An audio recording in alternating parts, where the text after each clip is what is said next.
à rappeler que ça fait plus de 10 ans que le Burkina Faso, le Mali et le Niger géreront les conséquences négatives, conséquences socio-économiques, conséquences sécuritaires, conséquences politiques, conséquences humanitaires de l'aventure hasardeuse de l'OTAN en Libye. Bien entendu, se pose la question, si ça nous a pris 10 ans, accepter encore une autre aventure de la même nature au Niger nous prendrait combien d'années? On ne sait pas, 20 ans, 30 ans, 40 ans, 50 ans.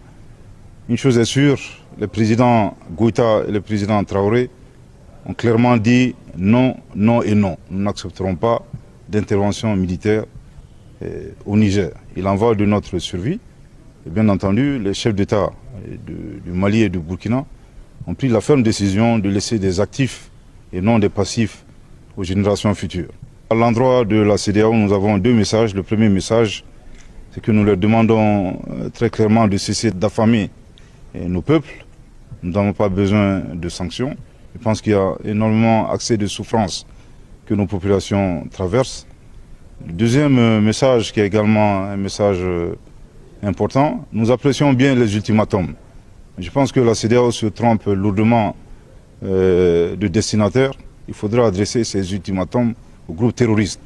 Et ça fait 10 ans que nous attendons cela. Je pense que nous serons très heureux pour une fois que ces ultimatums soient adressés aux groupes terroristes. Ensuite, à l'endroit du peuple frère du Niger, ce sont des moments difficiles. Le Mali et le Burkina Faso ont traversé des épreuves similaires. Nous tenons à leur rassurer très fermement de notre soutien et de notre solidarité. Et restons résilients et stoïques, pour reprendre les propos de son Excellence le colonel Assimi Goïta. Tout ce qui est substantiel et positif ne peut s'obtenir dans la facilité. S'il plaît à Dieu, nous vaincrons.